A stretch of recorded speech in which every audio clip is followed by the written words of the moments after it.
ओम नमः शिवाय। पराक्रम में आपका स्वागत है। और आज का विषय होने वाला है लेटर वैदिक एज और वुमेन, यानी कि उत्तर वैदिक काल और स्त्रियों की दशा। यह तथाकथित लेटर वैदिक एज या उत्तर वैदिक काल जो है, यह यूपीएससी प्रिपरेशन में बहुत से बच्चों को पढ़ाया जाता है। इसमें होता यह है कि बताया जाता है कि वुमेन की जो स्त्रियों की जो दशा थी वह बहुत निम्न हो गई थी ऋग वैदिक काल या अर्ली वैदिक एरा के संदर्भ में अगर देखा जाए तो, परंतु यह बात सत्य नहीं है।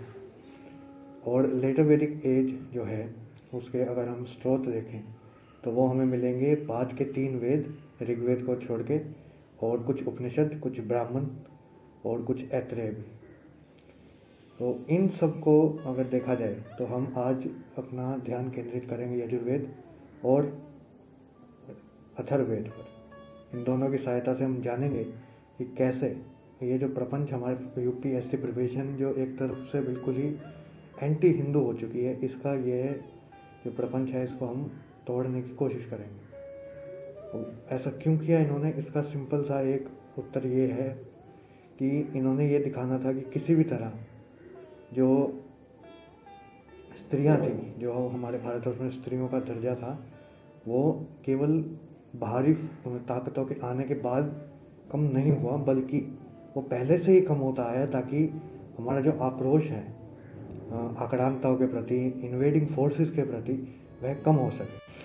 अथर्ववेद से शुरू किया जाए तो अथर्ववेद में 14:164 अगर आप ये श्लोक देखें तो इसमें साफ साफ बताया गया है कि जो ब्राइड है, जो दुल्हन है, जो उसको ये आदेश दिया गया है, उसको ये बताया गया है कि आप अपने साथ वेदों का ज्ञान लेके चलें, अपने आसपास एक ज्ञान की परत रखें जिसका लाभ सब उठा सकें। और इसी में यह भी बताया गया है कि आप वेदों के अनुकूल ही अपना जीवन व्यतीत करें। अगला अगर देखें तो अथर्ववेद 11:5-18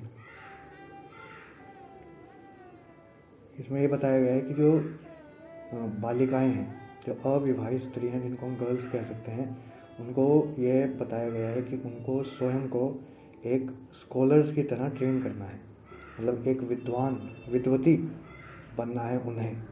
और विद्वती आप तभी बन सकते हैं अगर हम उन समय की बात देखें जब आप वेदों में निपुण हो जाएं। अब इसी वेद में 7:46-3 इसमें यह बताया गया है कि जो वाइफ है वो अपने हस्बैंड को, पति को नॉलेज और वेल्थ गेन करने का मार्ग दिखाए।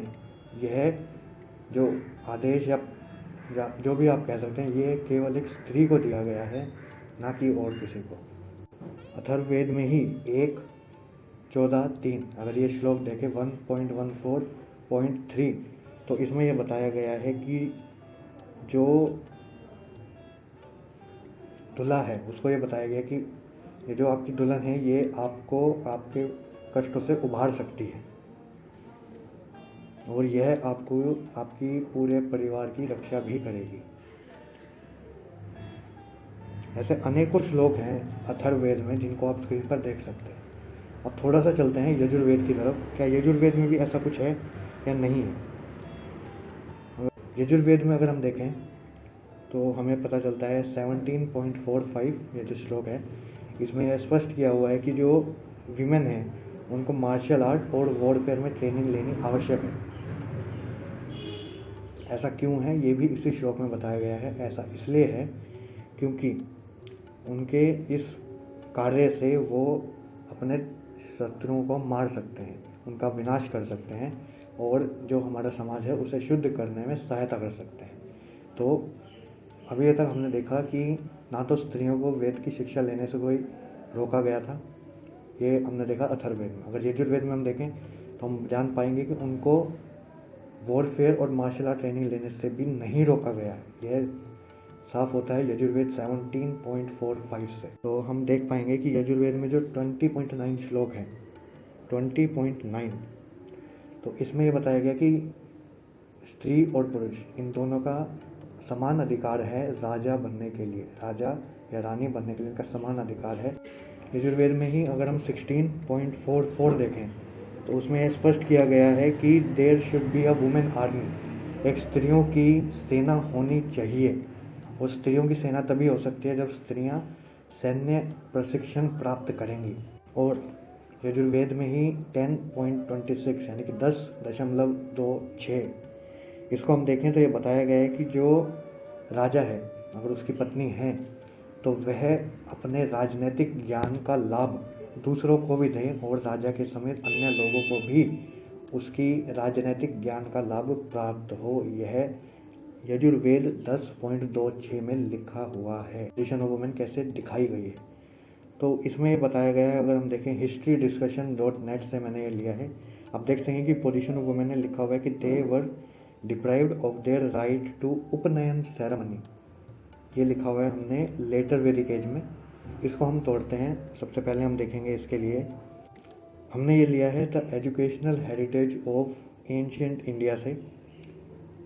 इनका अमेज़ॉन वाला लिंक आपको नीचे मिल जाएगा। यह काफ़ी अच्छी बुक है, काफ़ी संक्षिप्त में लिखी हुई है, परंतु यह समान अधिकार और जो भी हमारा एजुकेशन सिस्टम था उसके मिथ्स को बर्स्ट करने में काफ़ी मदद करती है। तो इसी के एक पेज में ये लिखा हुआ है कि नॉलेज जो थी वह चाहे स्त्री में हो या पुरुष में, उसको हमेशा हर स्थान पर समान मिला है।